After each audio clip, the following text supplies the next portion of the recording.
예, 여러분 안녕하십니까? 반갑습니다. 일단 이제 국가직 7급 공무원 경영 시험 보고 오셨죠? 예, 시험 보시느라고 고생 많으셨습니다.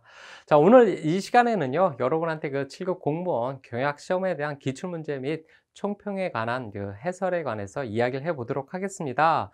자, 일단 이제 본격적으로 어떤 기출문제에 대해서 해설을 하기 전에 이제 각각에 있어서 몇 문제 정도가 이제 출제가 되어져 있는지 그 출제 분포도를 한번 보면요. 이제 경영학 원론과 경영 전략, 우리는 이제 경영학 입문에서 이야기를 했었죠. 이게 한 6문제가 출제가 되어졌다라고 보여지고요. 조직 행동론은 4문제 정도, 그리고 인적 자원 관리는 2문제, 생산 운영 관리는 3문제, 마케팅 6문제, 그리고 재무 및 회계학에서는 4문제 정도가 이제 출제가 되어져 왔고요. 이런 분포도다라고 하는 것을 봤을 때요. 이제 나름대로 이제 골고루 이렇게 출제가 되어졌다라고 하는 것을 확인해 볼 수 있고요. 이건 예전에나 그 앞으로도 이렇게 골고루 문제들이 출제되어질 거다라고 하는 것으로 생각되어집니다. 그래서 전반적인 이제 총평을 이제 여러분하고 이야기해 보면요. 이제 전반에 비슷한 비중으로 이제 문제가 출제되어졌다라고 말씀드릴 수 있고요. 이러한 것으로 이제 여러분한테 이야기를 하면 앞으로 이제 공부하시는 분들에게는요. 여러분들이 공부하실 때 그 전반에 있는 내용들을 좀 골고루 공부를 하셔야 된다라고 하는 그 필요성이 이야기되어진다. 그와 함께 이제 몇몇 문제가 이번에 조금 어렵게 출제되어진 것 같습니다. 그리고 또 이 문제들 보면요. 쉽게 암기하는 형식으로 문제를 풀었다라고 하면 좀 놓치는 문제들이 좀 있었을 거다라는 생각이 들어요. 그리고 이제 계산 문제는 이제 3문제 정도가 출제되었는데요. 요 3문제 정도는 기존에 출제되어졌던 그 비중하고 크게 차이는 없었던 것이다라는 생각이 듭니다. 대체적으로 암기식 공부로는 풀 수 있었던 문제가 그렇게 많지가 않더라. 그러니까 늘 여러분한테 강의할 때 이제 막 이야기했던 그죠? 구조적인 부분들을 잡고 전체적인 것을 이해를 하시고 그래야만 응용해서 풀 수 있다라고 하는 것이요. 공부할 때 여러분이 요 부분들 꼭 염두에 두시고 공부하셔야 된다라고 하는 거 다시금 이제 강조드린다. 그래서 이제 전체적인 부분을 보면요. 몇몇 문제를 빼고는 좀 쉽게 풀 수 있었던 문제가 꽤 많았지만 몇몇 문제와 이 계산 문제 같은 것들이 좀 까다로웠다. 그래서 제가 생각하기에 대한 이제 전체적인 난이도는요. 상하에서 상중 정도로 이제 보여진다라는 생각이 들고요. 요러한 이제 총평을 가지고선 이제 여러분 앞으로 이제 공부하시는 분들은 어떻게 공부를 하셔야 되느냐라고 하는 것에 대해서 말씀을 드리면요. 예, 좀 전에 말씀드렸던 것처럼 특정 분야만 내가 이거 파서 공부해야 된다. 그래야 고득점을 얻을 수 있다라고 하는 것은 전혀 맞지 않는다. 그러니까 전체적인 그 경영학 전체 범위를 나름 이제 골고루 공부를 하셔야만 예, 좋은 점수를 받을 수 있다라고 말씀드릴 수 있고요. 이것은 앞으로도 이제 그럴 거다라는 생각이 듭니다. 전체적인 비중에 따라서 골고루 출제되어지는 경향들이 있다라고 말씀드릴 수 있고요. 그와 함께 이제 철저하게 이해를 하고 거기에 대한 구조를 잡아야만 자, 암기식으로 공부해서는 절대로 문제를 쉽게 풀 수 없다. 그리고 높은 점수를 받을 수 없다라고 하는 거 다시금 강조드리면서 이야기를 한다. 그래서 단순한 암기 형식으로 이해하는 것이 아니라 정말 하나하나 따져보면서 여러분이 세세하게 공부해야만 좋은 점수가 나타날 수 있다라고 하는 거 말씀드리면서 앞으로 이제 공부하시는 분들 이런 부분들 염두에 두시면서 이제 공부를 하셔야 된다라고 말씀드릴 수 있죠. 자, 그러면 이제 본격적으로 이제 1번서부터 시작을 해서 어떤 문제들이 출제되어졌는지 한번 확인해 보는 시간을 가져가 보도록 하겠습니다.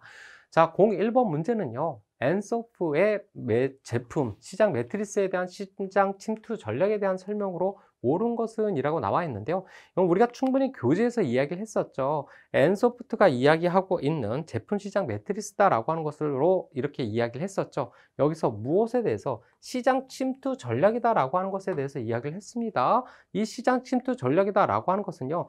제품과 시장이다라고 하는 관점에 있어서 그 기준을 가지고서 제품은 기존 제품을 가져갔죠. 그와 함께 어디에 기존 시장에 기존 제품을 들어간 전략을 시장 침투 전략이다. 이 안에서 시장 침투 전략이다라고 하는 것에 있어서 가장 효과적으로 사용할 수 있는 전략이다라고 하는 것은요. 그쵸? 원가 우위적인 전략을 가져간다라고 하고 말씀을 드렸죠. 그렇다라고 한다면요. 자, 1번 혁신적인 신제품을 개발한다. 매력적인 시장으로 진입한다. 3번 시장에 출시된 제품의 가격을 인하한다. 자, 4번 기존 제품을 구매하는 고객들이 새로운 제품을 구매할 수 있도록 광고에 빈도를 늘린다. 여기서 제가 좀 전에 뭐라고 얘기했습니까? 원가 우위적인 전략을 가지고선 들어가야 된다. 그렇죠. 3번 시장에 출시된 제품의 가격을 인하해서 들어간다라고 하는 것이요. 가장 적절한 보기로서 이야기가 되어졌다라고 말씀드릴 수 있죠.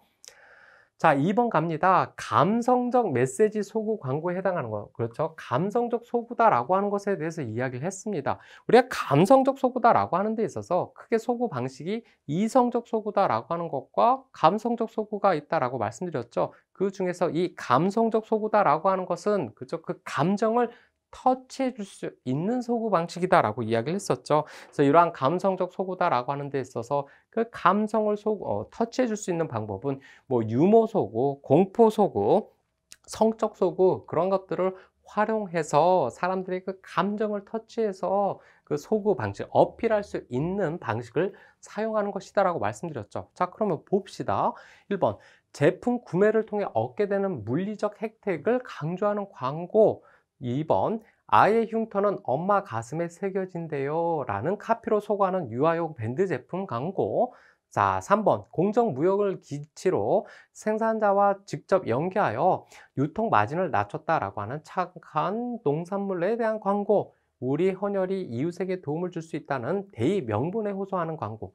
여기에서 감정을 터치하는 것은 엄마들의 감정을 터치할 수 있는 광고는 몇 번일까요? 그쵸? 2번이죠. 요런 문제, 요런 절대로 틀리면 안 되는 문제였다라고 말씀드릴 수 있죠. 그래서 2번의 답은 몇 번이다? 2번이다라고 말씀드릴 수 있죠. 자, 3번 갑니다. 자, 이제 하나의 계산 문제로서 이야기 되어지죠. 다음과 같은 투자안의 추정치를 이용하여 단위당 변동비를 구하면, 여기서 단위당 변동비를 구하라 라고 이야기 나왔고요. 이 변동비에 관해서 우리가 재무에서 무엇에 관해서 손익분기 분석 방법을 통해서 우리가 이 값을 구할 수 있다라고 말씀드릴 수 있죠. 이 손익분기 분석 방법이다라고 하는 것은 비용과 어떤 수익에 관한 것이 일치가 되는 이 Q 값을 구하자라고 이야기되어져 있죠. 자, 여기 회계적 손익분기점이다라고 하는 것이 얼마가 6만 단위다라고 쓰여져 있네요. 자, 6만 단위입니다. 이게 손익분기 분석에 대한 Q 값이죠. 이것에 대한 고정비는, 그렇죠? 고정비는 얼마? 건물 임차료 2만이다라고 하는 것과 그와 함께 감가상각비 10,000원이다라고 하는 것이 들어가죠. 이것을 무엇으로 나눕니까? 공원이익이다라고 하는 것으로 나뉘죠. 그 공원이익은 일단 P는 V다라고 하는 것으로 나뉘어지겠고요. 이 안에서 판매의 가격 P다라고 하는 것이 얼마다? 2다라고 하는 값이 들어가게 되겠죠. 그러면 요에 대한 전반적인 값을 풀면 이 V다라고 하는 것을 구해 보자. 이거 구하는 거 어렵지 않죠. V는 얼마가 됩니까? 그죠? 1.5가 된다라고 하는 거 어렵지 않게 구할 수 있었던 답이었다라고 말씀드릴 수 있죠. 자, 여기서 단위당 변동비, 여기서 손익분기점이다라고 하는 이러한 핵심 단어를 통해서 손익분기 분석 방법을 통해서 풀면 되겠구나라고 하는 거 충분히 가늠해서 풀 수 있었던 문제였구나라고 확인해 볼 수 있겠죠.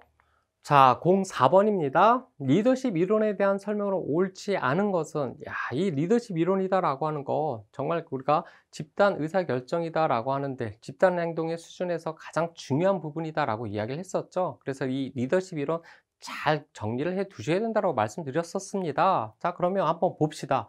경로 목표 모형에 의하면 리더가 목표를 정해주고 역할을 분담시키며 일의 순서를 정해주면 성실한 작업자는 성과를 올리지만 그렇지 않은 작업자는 정서적 피로감이 유발된다. 이것도 맞는 보기로 우리가 이야기되어졌죠. 자, 2번 허쉬와 블렌차드에 의하면 리더는 부하들의 태도와 행동으로 자질 및 동기를 파악하고 그들의 자율의식, 책임의식, 자신감 등을 고려하여 인간 중심 또는 과학 중심의 리더십을 발휘해야 한다. 이것도 맞는 보기죠. 자, 3번 블레이크와 머튼의 관리격자 이론에 의하면 과업형은 리더 혼자 계획하고 통제하며 부하를 생산도구로 여기는 유형이다. 이것도 맞는 이야기죠. 근데 4번 봅시다.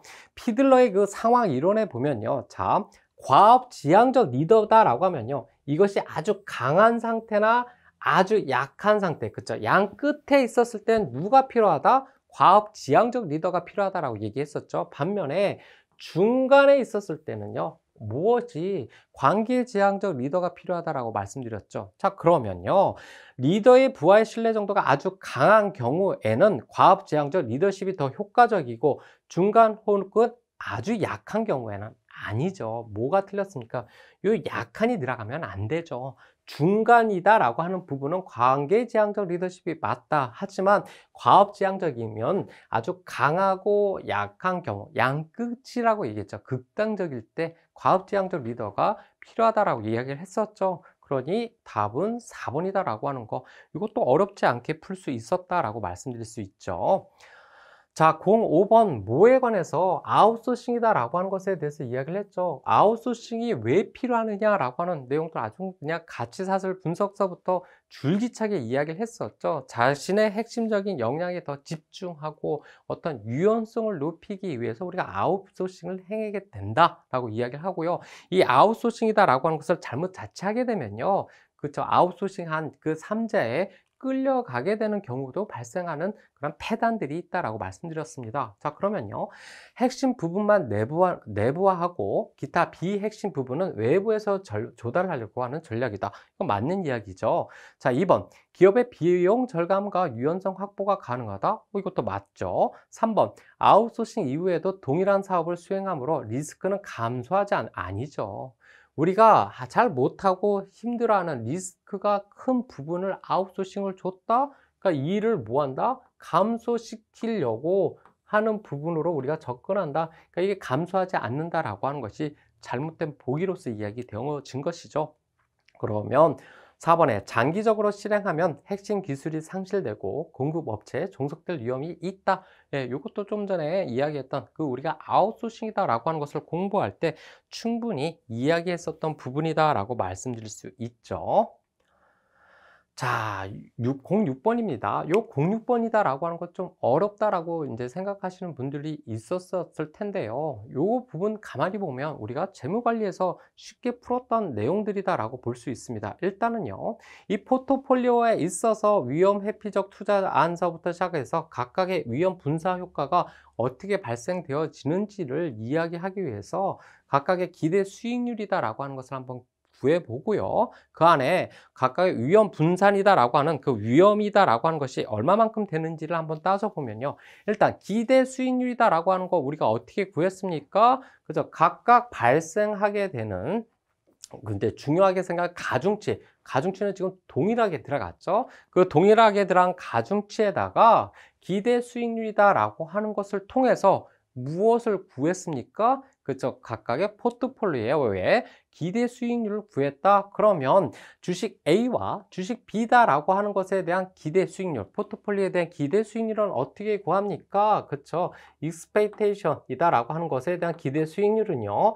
처음에 있었던 0.5다라고 하는 가중치에다가 0.2 그리고 모에 대해서 0.5다라고 하는 데 있어서 0.2를 구하게 되면요. 몇 퍼센트가 15%가 나타난다. 여기서 이제 곱하기 100을 하면 되겠죠. 이것이 우리가 포트폴리오에서 생각하게 되는 기대 수익률이다라고 말씀드릴 수 있죠. 그러면 이 안에서 무엇을 우리가 또 하나 구해야 됩니까? 그쵸? 각각에 있어서 그 위험이다라고 하는 것을 구해줘야 되겠죠. 각각에 있어서 위험은 어떻게 구했어요? 그렇죠? 투자 비용에 대한 그렇죠? W 가중치에 대한 제곱에다가 무엇을 곱합니까? 그렇죠?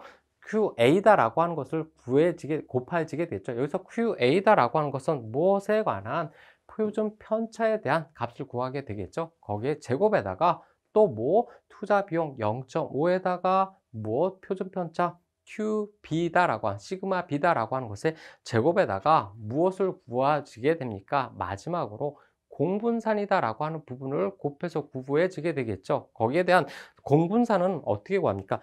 쭉 구하고요. 이거는 여러분이 공부하셨기 때문에 그냥 간단하게 이야기를 드리는 겁니다. 얘다가 뭐에 대한 각각에 있어서의 가중치 WA 뭐에 대한 주식 A에 대한 가중치와 WB에 대한 가중치에다가 무엇을 곱해서 구합니까? 각각에 있어서 시그마 A, B다라고 하는 것을 통해서 구하게 되겠죠. 그러면 여기 WA다라고 하는 것은 얼마가 주어졌어요? 우리에게 0.5다라고 하는 것을 주어졌어요.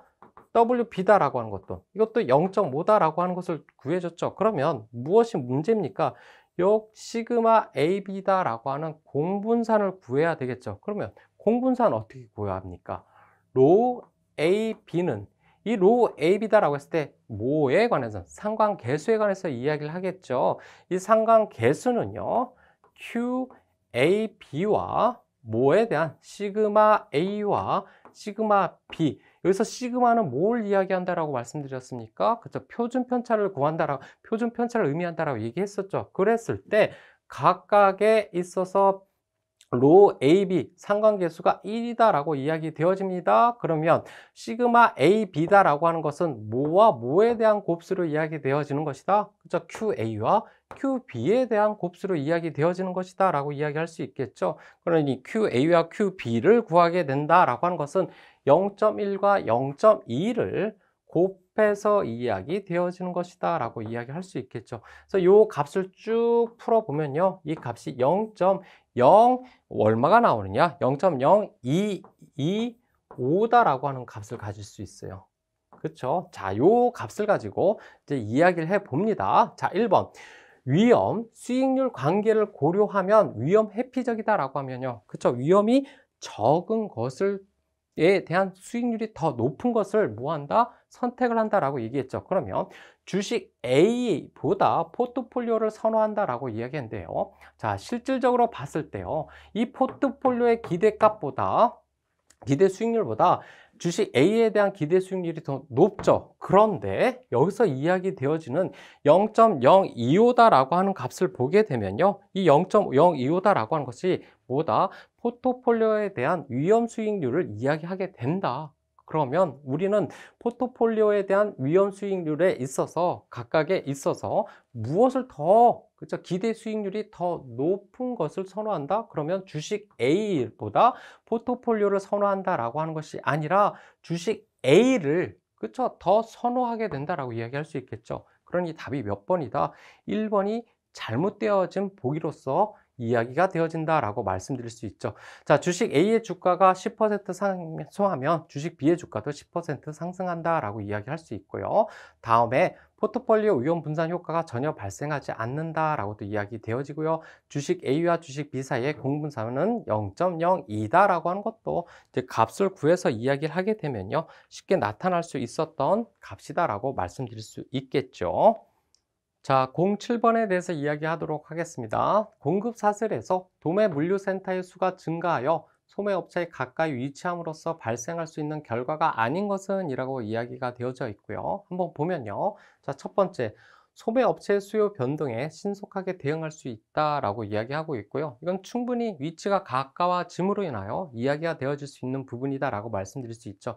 자, 그리고 바로 이제 3번으로 한번 넘어가겠는데요. 답이 2번이기 때문에 그렇습니다. 이 2번이다라고 하는 것은 좀 이따 말씀드리도록 하겠고요. 3번은요. 각 도매 물류센터에서 소매업체로 출고되는 물량의 평균 수송 비용 및 시간이 모두 감소되어지겠죠. 이거는 장소적인 부분에 있어서 들어가는 운송 비용이다라고 하는 것이 절약되어지기 때문에 그렇다라고 이야기할 수 있죠. 자, 각 도매 물류센터로 입고되는 물량의 평균 수송 비용이 증가할 수 있다라고 이야기할 수 있고요. 이거는 뭐다? 도매 물류센터의 수가 증가한다라고 하는 관점에서 이야기되면요. 평균 수송 비용이다라고 하는 것이요. 뭐 할 수도 있다? 증가할 수도 있다라고 말씀드릴 수 있죠. 그렇죠? 그런데 자, 이번에 이야기되어지는 도매 물류센터의 수가 증가하여 재고 분산 효과와 리스크 풀링 효과가 모두 증가할 수 있다라고 이야기하는데요. 여기서 여러분이 하나 기억을 해 두셔야 될 것이요. 이 재고 분산 효과다라고 하는 것과 리스크 풀링이다라고 하는 것은요. 동시에 이루어질 수 있는 것은 아니다라고 이야기할 수 있습니다. 왜냐면요. 리스크 풀링이다라고 하는 것은요. 여러 수요다라고 하는 것을 모아서 통합적으로 관리하게 하자. 그러므로 인하여 무엇을 불확실성, 수요에 대한 그 불확실성이다라고 하는 것을 상대적으로 감소하게끔 하자라고 하는 관점으로 들어간다라고 이야기할 수 있고요. 그래서 이러한 리스크 풀링 효과다라고 하는 것과 재고 분산 효과다라고 하는 것은 동시에 이루어지기가 어렵다라고 하는 관점으로 우리가 이야기했었죠. 그렇기 때문에 답은 2번이다라고 말씀드릴 수가 있습니다. 자, 08번 갑니다. 다국적 기업의 해외 시장 진입 방식, 선택 모형에 대한 설명으로 옳지 않은 것은 이라고 나와 있습니다.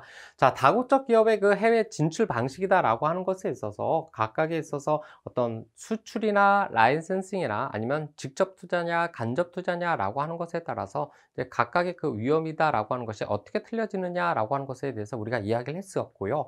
그와 함께 각각의 그 해외 진출에 대한 이제 학자로서는요, 러그만이다라고 하는 것과 루트다라고 하는 학자가 두 명이 이제 모형을 이야기를 하고 있습니다. 이랬을 때요, 러그만이 이제 러그만이 이야기한 투자 모형이다라고 하면요, 이 러그만은요, 무역 장벽과 기술 유출 위험이다라고 하는 것에 따라서 우리가 수출 해외 직접 투자 라이센싱이다라고 하는 것을 이렇게 변화해서 이야기해야 된다라고 말씀을 드렸고요. 그와 함께 루트에 의한 모형이다라고 했을 때 이 루트는요, 위험도, 통제, 시간이다라고 하는 것에 따라서 간접 수출서부터 시작해서 이렇게 단독 투자다라고 하는 것에 대한 그 의미들을 다르게 접근을 해야 된다라고 이야기를 했었습니다. 자, 그러면요, 여기서 이야기하고 있는 3번의 러그만 모형에 의하면 통제와 위험 정도를 고려하여 해외 시장 진입 방식을 변화시켜 나갈 수 있으므로 기업이 사업 능력을 십분 발휘할 수 있다. 아니죠.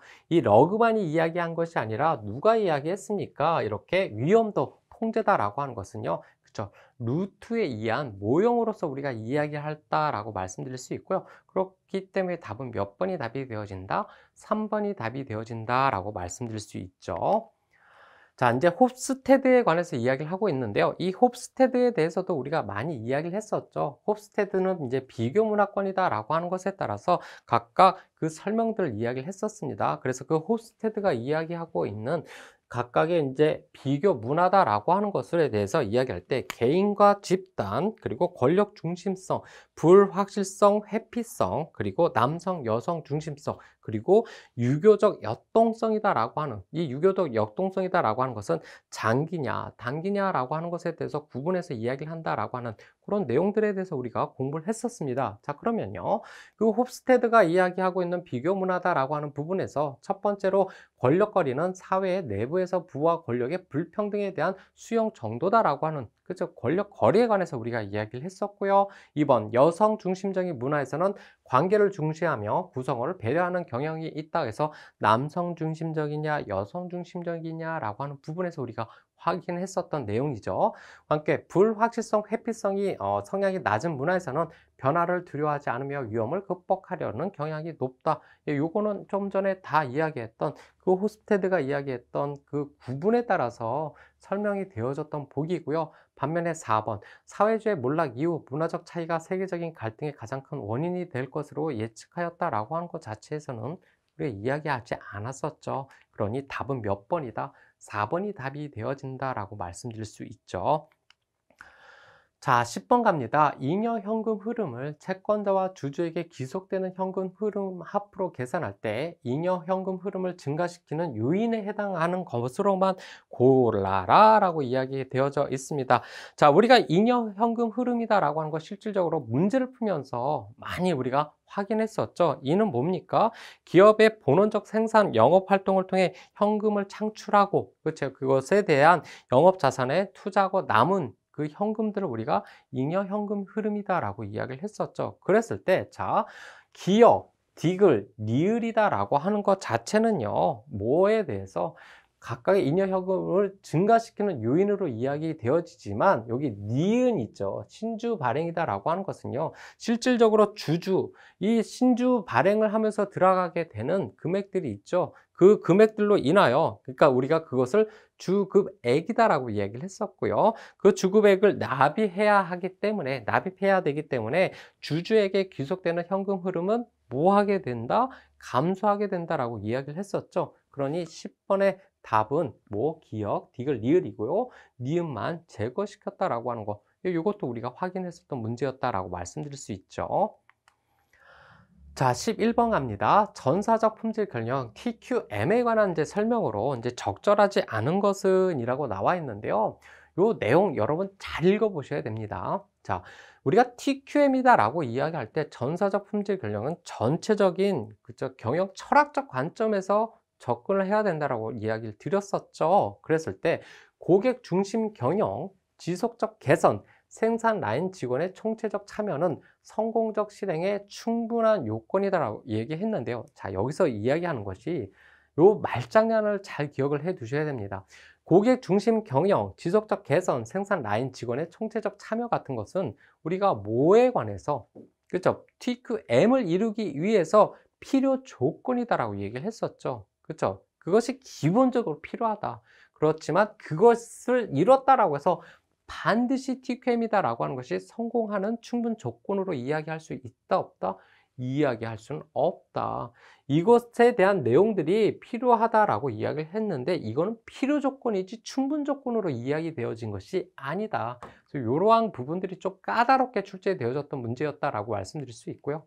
그래서 답은 뭐 1번이 이제 1번은 옳지 않은 것이다라고 말씀드릴 수 있죠. 반면에 2번에서 이야기되어지는 방해 요인으로는 품질 개선에 대한 불명확성, 단기적 재무 성과와 그것을 강조, 경영자의 리더십 부족 등.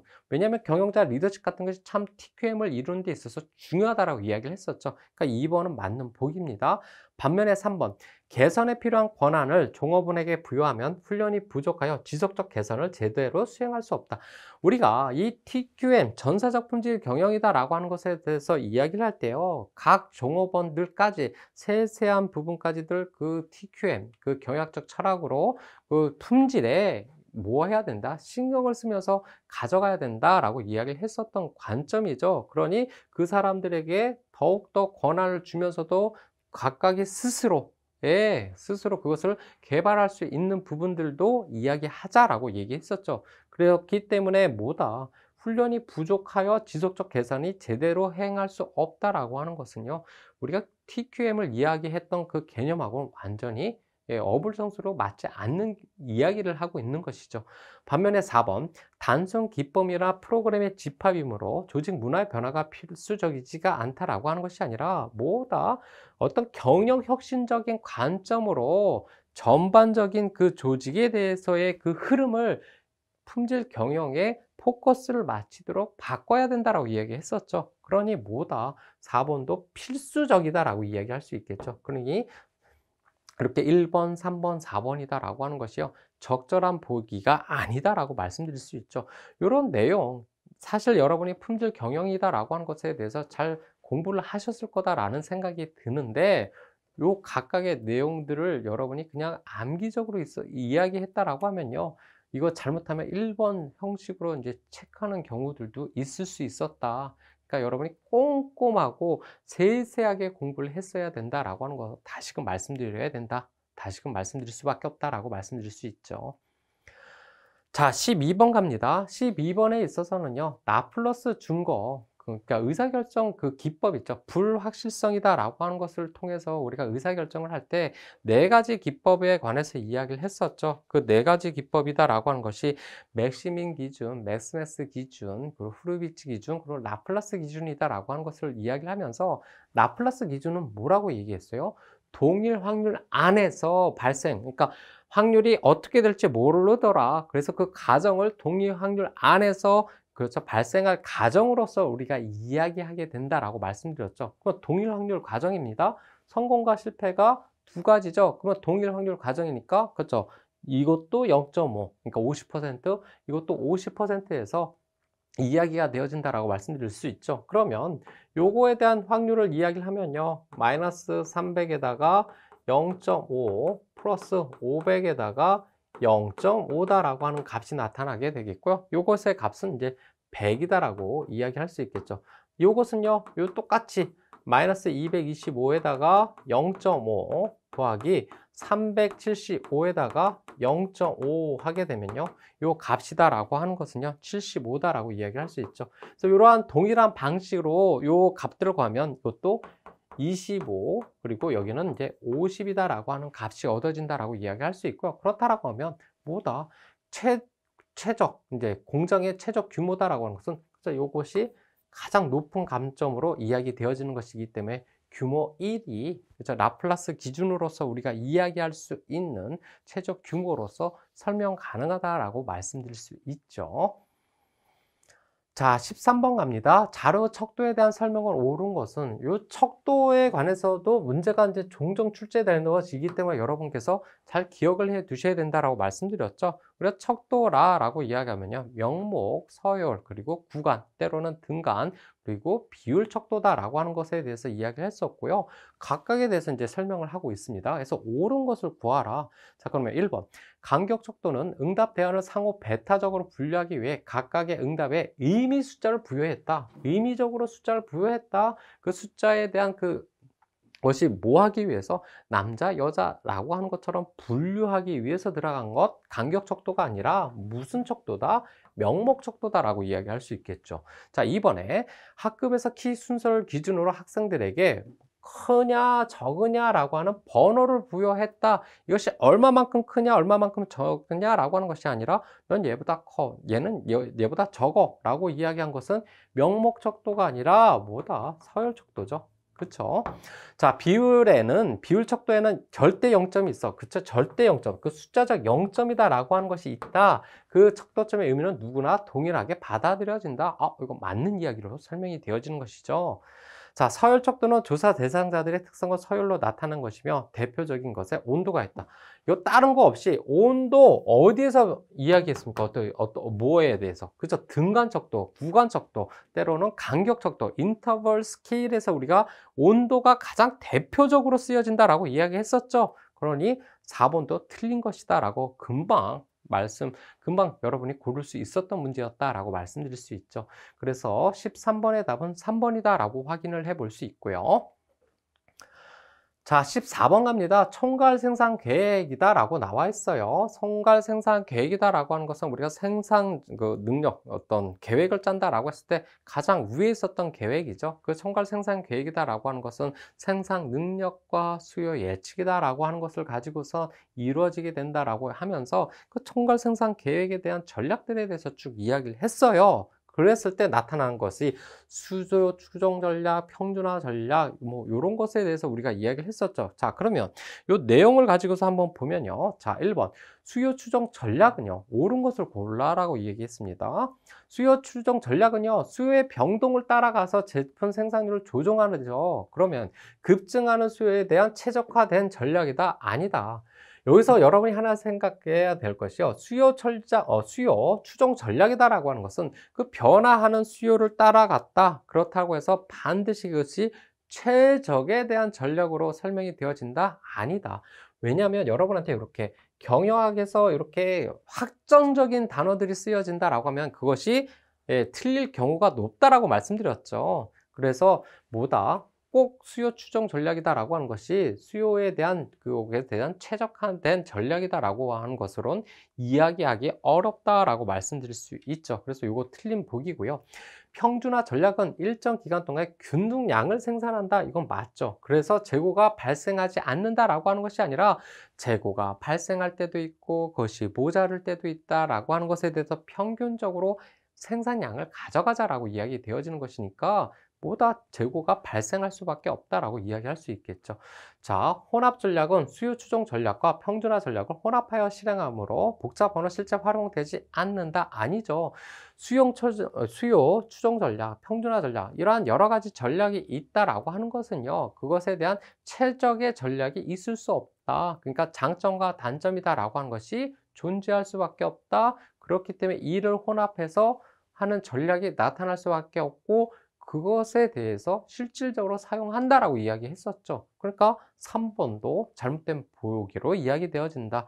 자, 그러면 고용 수준 변경이나 생산률 변경이나 비용은 수요 추정 전략에서 가장 많이 발생하고 재고 비용이나 납기 지정 비용은 평준화 전략에서 가장 많이 발생한다. 그렇죠? 이건 맞는 보기로서 우리가 설명이 되어졌던 것이다. 그러니까 단점적인 부분과 장점적인 부분이다라고 하는 거 기억해 두셔야 된다고 말씀드렸죠. 그러니까 4번이 맞는 복이다라고 말씀드릴 수가 있겠죠. 자, 15번 가도록 하겠습니다. 경영관리 활동 중 통제에 대한 설명으로 옳지 않은 것은 이라고 나와 있습니다. 자, 통제에 대한 설명으로 옳지 않은 겁니다. 기업의 규모의 다양성이 커져서 하위층 관리자의 권한, 위임과 분권화가 증대되면 통제의 필요성은 감소한다. 아니죠. 통제다라고 하는 것을 그런 관점으로 우리가 들어가지 않았죠. 항상 이 통제다라고 하는 것은 실질적으로 뭐죠?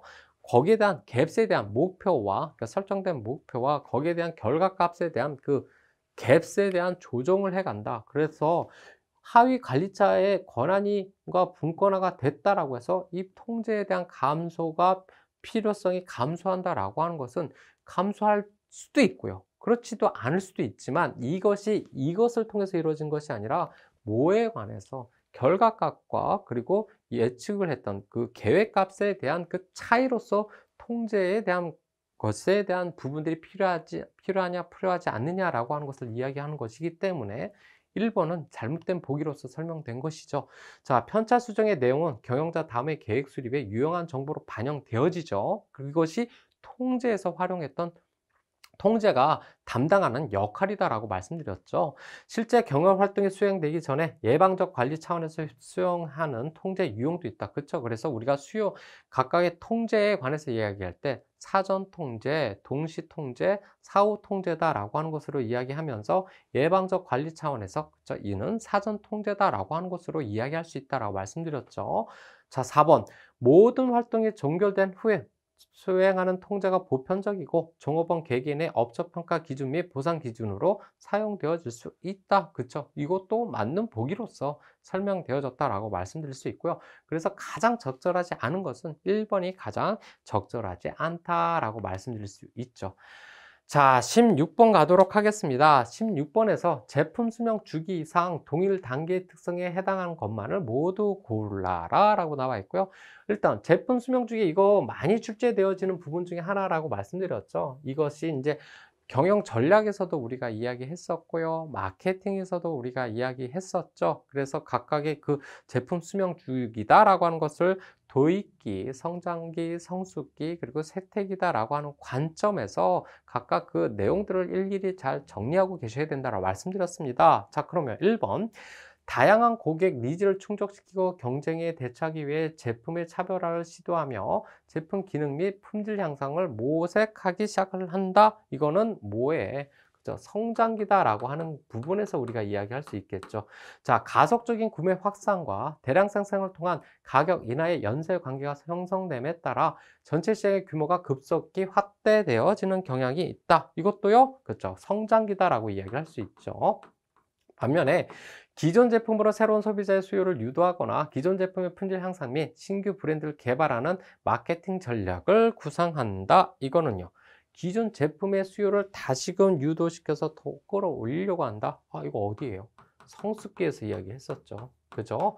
자, 제품을 취급하려는 유통업체의 수가 증가하고 매출액이 신장되기 시작하며 이 시기 후반기에는 소비자의 선택 수요를 자극하기 위한 촉진 비용이 많이 소요되어 이익률이 감소하는 경향들이 나타난다. 이것도 하나의 무엇으로서 그렇죠? 성장기다라고 하는 것으로 이야기되어진다라고 얘기할 수 있죠. 그래서 답은 뭐다? 기역, 니은, 리을이다라고 하는 관점으로 우리가 이야기할 수 있다. 자, 17번 갑니다. 배당 유형에 대한 설명으로 옳지 않은 것은 자, 1번 현금 배당은 가장 보편적인 유형으로 정규 현금 배당과 특별 현금 배당으로 구분할 수 있다. 이거 이야기할 거 맞죠? 그래서 특별 현금 배당은 특정 기간에 한해 지급되는 특징이 있다. 이거 우리가 한번 배당에 관해서 문제를 풀 때 이야기했던 내용입니다. 자, 2번 청산 배당은 채권자 지분을 지급하고 남은 영업 이익을 주주에게 배분하는 것이다. 자, 남은 영업이익을 주주에게 배당하는 것이 아니라요. 일단 청산 배당이다라고 하는 것은요. 기업이 이제 없애려고 합니다. 해산을 하려고 하고요. 해산하려고 하면 거기서 무엇을 청산해야 됩니까? 그렇죠? 부채를 청산을 해야 되죠. 그렇게 부채를 청산하고 남은 그렇죠? 남은 자산을 주주에게 뭐 한다? 주는 것이다라고 이야기할 수 있겠죠. 그래서 채권자의 지분을 지급하고 남은 영업이익이다라고 하는 것이 아니라 그렇죠? 부채다라고 하는 것을 다 상환하고 그것을 청산한 후에 남은 자산을 주주에게 준다라고 하는 것이 청산 배당의 관점에서 이야기하기 때문에 답은 2번이 잘못된 것이다 라고 말씀드릴 수 있죠. 그래서 주식 배당은 해당 회사의 주식으로 지급하는 유형이므로 실질적인 현금 지출이 발생하지는 않는다. 그쵸? 주식 배당에서 우리가 이야기했던 내용들이고요. 주식 배당과 주식 분할은 회계 처리 방법이 다르지만 모두 발생 주식수를 증가시킨다라고 하는 것도 우리가 확인했었던 문제죠. 자, 그래서 답은 2번이다라고 말씀드릴 수 있고요. 자, 18번에 있어서 감정 노동이다라고 하는 것이 있습니다. 감정 노동이다라고 하는 것은요, 우리가 실질적으로 느껴지는 감정과 그거 감정을 조직에서 표출하려고 하는 데 있어서 그것에 대한 차이로 인하여 그 감정을 표출하는 데 들어가게 되는 비용과 노력 이런 것들을 우리가 감정 노동이다라고 이야기를 했어요. 자, 그런 내용들을 가지고서 보면요.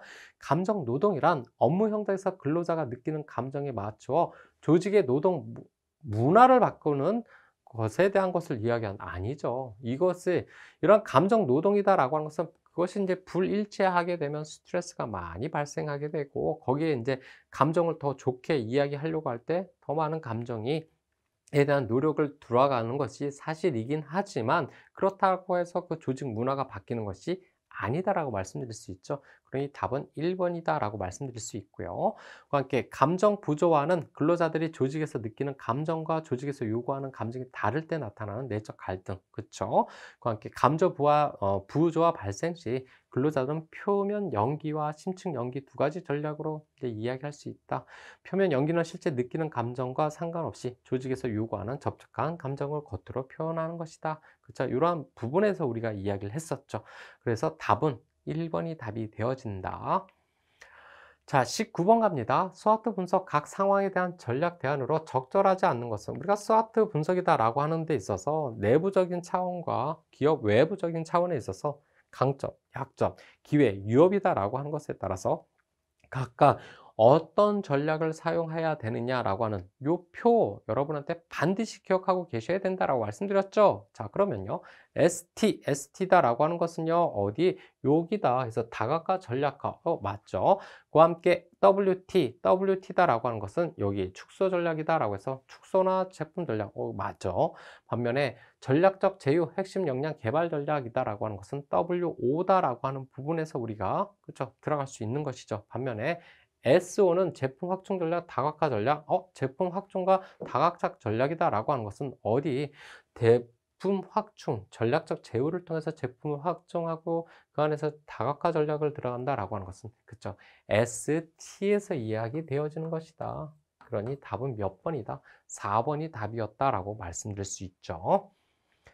자, 20번 갑니다. 갈등에 대한 설명으로 옳지 않은 것은 갈등이다라고 하는 것은 우리가 어디에서 그쵸 역할 기대다라고 하는 것과 역할 행동이다라고 하는 데 있어서의 그 차이가 나타남으로 인하여 갈등이다라고 하는 것이 발생되어진다. 그렇기 때문에 이 갈등이다라고 하는 부분에 있어서 이것을 적절하게 뭐하자 관리하자라고 하는 것이 갈등 관리다라고 하는 측면에서 우리가 바라봐야 된다라고 이야기를 했었죠. 그래서 그 갈등이다라고 하는 것에 대한 이론적 설명으로 조화리의 창이다라고 하는 것을 이야기를 했고요. 갈등을 어떻게 관리해야 되느냐라고 하는 것에 있어서 토마스의 갈등 관리 전략이다라고 하는 관점에서 이야기를 했습니다. 자, 그러면요. 1번. 조직 내 갈등에 직무 갈등, 관계 갈등, 과정 갈등들이 있었죠. 그쵸? 자, 2번. 갈등을 통해 개인의 욕구, 불만을 해소할 수 있다. 그쵸? 갈등의 대처 방식으로 협조는 서로 양보하여 약간씩만 자기의 만족을 꾀하는 방식이다. 자, 3번은요. 우리가 이야기했던 갈등 관리 전략이다라고 하는 데 있어서 갈등의 대처 방식으로 협조는 어디를 얘기했어요? 그쵸? 여기 콜라보레이션, 협력이다라고 하는 분 쪽에서 이야기를 하면요. 이것은 잘못된 얘기죠.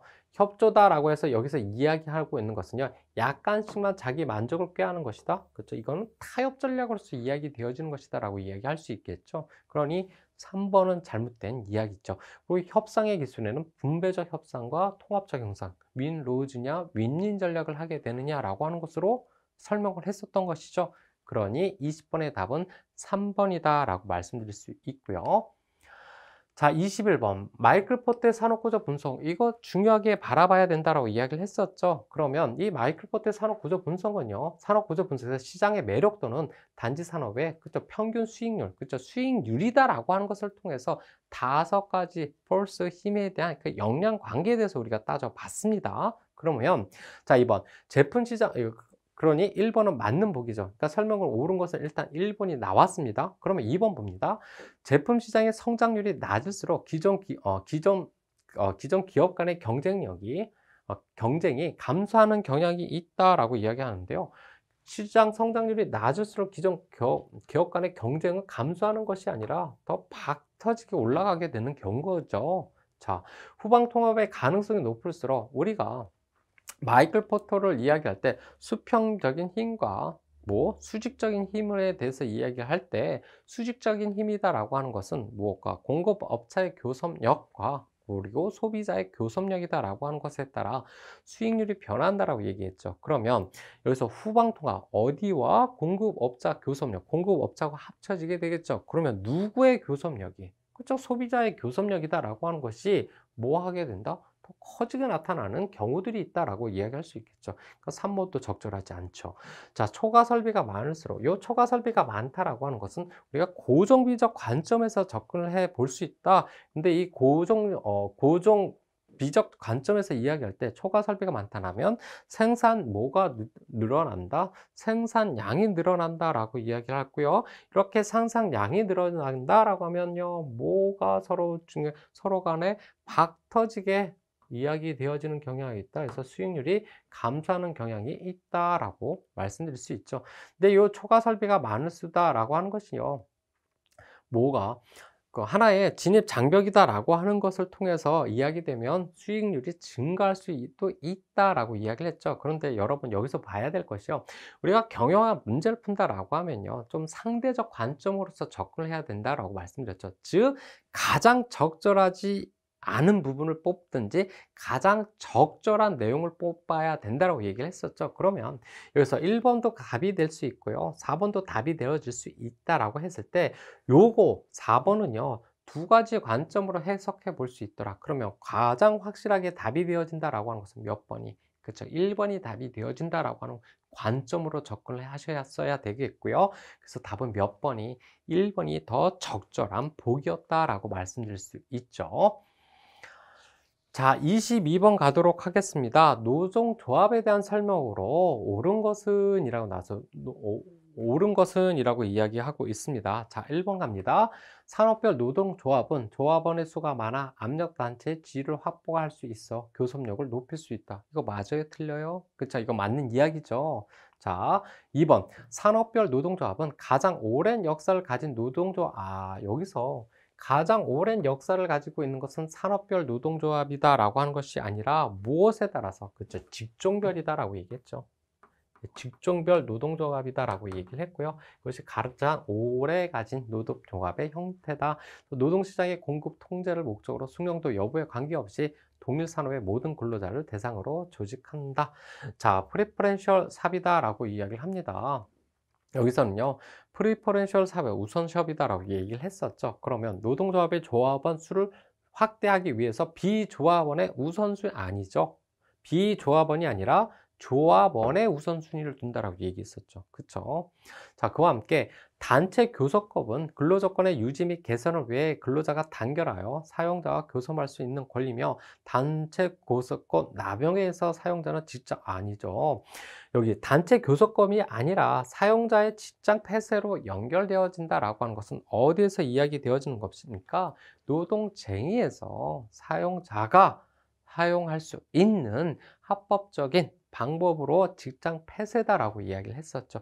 단체 교섭법이다라고 하는 것은요, 그죠? 서로 교섭을 하는 조건과 유지를 개선하기 위해서 교섭을 하게 되는 것이다라고 이야기를 했었고요. 그래서 4번도 적절하지 않은 보기다라고 말씀드릴 수 있죠. 자, 23번 갑니다. 기업의 사회적 책임에 대한 설명으로 옳은 것은 이라고 나와 있고요. 이 기업의 사회적 책임이다라고 하는 거 캐롤 교수가 총 4단계 경제적 그리고 그죠 법적, 윤리적, 자선적 책임이다라고 하는 것으로 이야기되어졌다라고 하는 거 확인해 볼 수 있죠. 자, 그러면 가장 높은 수준의 사회적 책임은 주주 대신 종업원, 소비자, 사회 및 환경에 대한 기업 책임을 의미한다. 가장 높은 수준은요.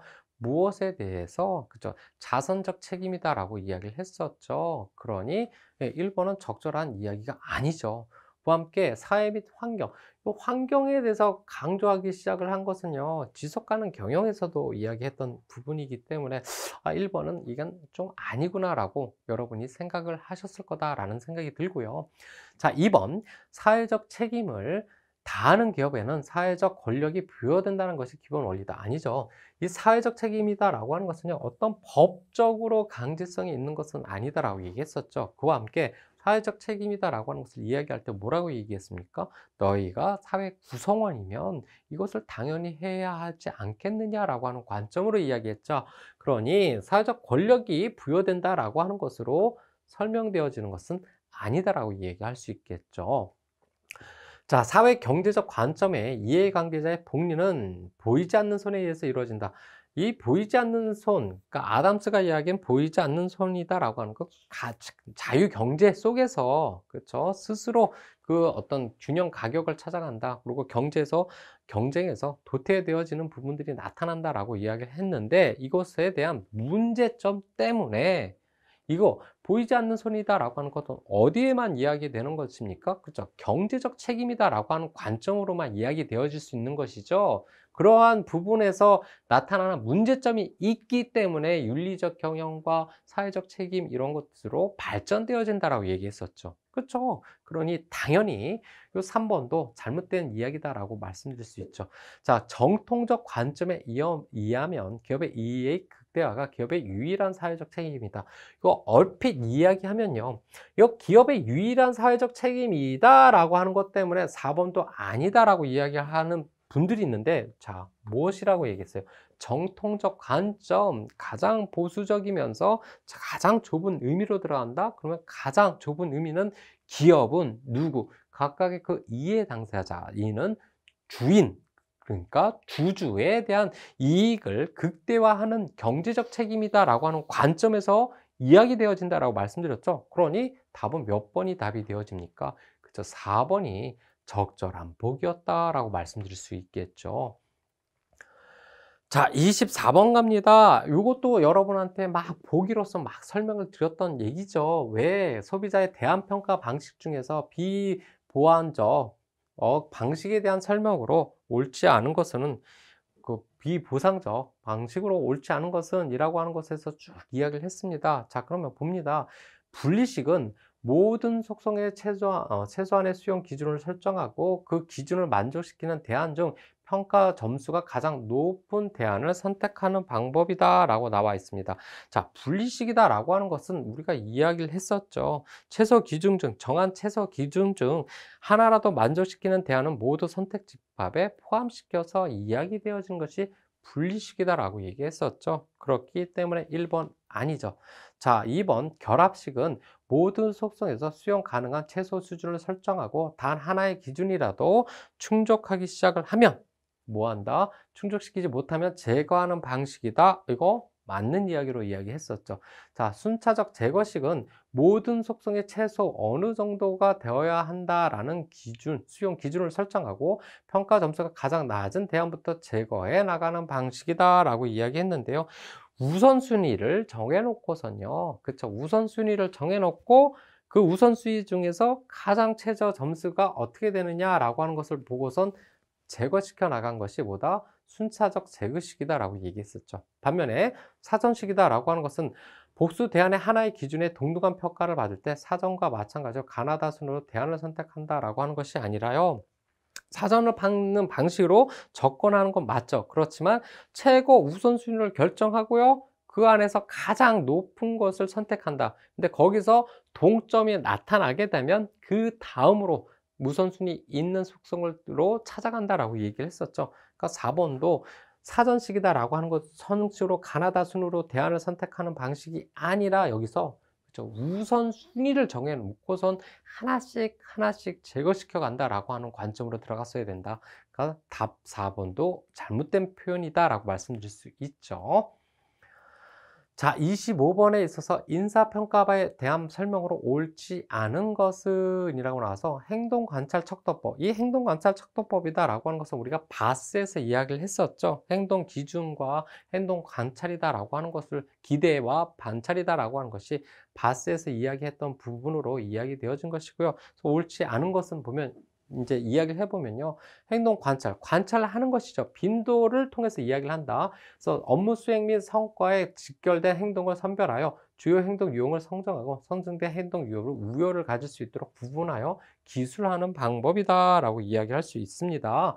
자, 2번 행동 기준 평정 척도법은요. 바스는요. 직무와 관련되어 보편적으로 보이는 행동을 선정하고 성정된 행동의 우열이 나타나도록 기술하여 개발이 용이한 방법이다. 일단 이 바스다라고 하는 것이 개발이 용이하다라고 그랬어요? 아니라고 했어요? 이거 무척 복잡하다라고 얘기했었죠. 거기에 대한 정확성은 높다라고 했지만 무척 복잡하다라고 이야기를 했고요. 그와 함께 이는 평정척도법이다라고 하는 것과 모에세의 그렇죠. 중요사건 기록법이다. 중요사건 기록법이다. 그러면 보편적으로 보이는 행동입니까? 아니죠. 중요사건 기록법이다라고 하는 것은 중요한 그 사건에 대한 해결이라고 하는 관점으로 들어가기 때문에 그렇죠. 2번이 적절하지 않다라고 말씀드릴 수 있죠. 그와 함께 이제 도시평정척도법은 직무 유형에 따라 직무 기준을 구분하고 각각의 직무 기준별로 연속적으로 척도화된 평가 양식지를 만들어 평가자로 하여금 종업원의 성과를 연속성상에 표시하는 방법이고요. 4번 행동기준평정척도법은 직무행동이 직무성과와 가장 직접적인 관계가 있기 때문에 직무행동을 관찰하는 것이 객관적이라는 가정하에서 개발된 방법이다라고 이야기할 수 있겠죠. 그래서 답은 몇 번이 답이 되어진다? 2번이 답이 되어진다라고 말씀드릴 수 있죠. 자, 이렇게 해서 전반적인 기출에 대한 이제 해설 및 이제 각각의 총평에 관해서 이야기를 했는데요.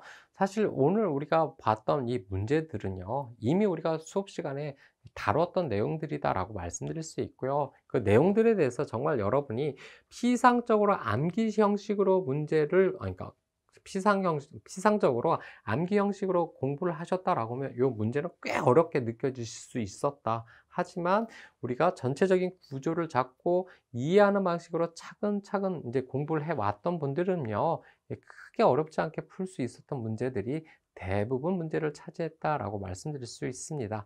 일단 여러분께서 이제 전체적으로 시험을 보는 데 있어서 정말 고생은 많으셨고요. 그와 함께 정말 좋은 결과가 있길 바라면서 전체적인 총평과 문제풀이는 이 시간 여기서 마치도록 하겠습니다. 수고하셨습니다.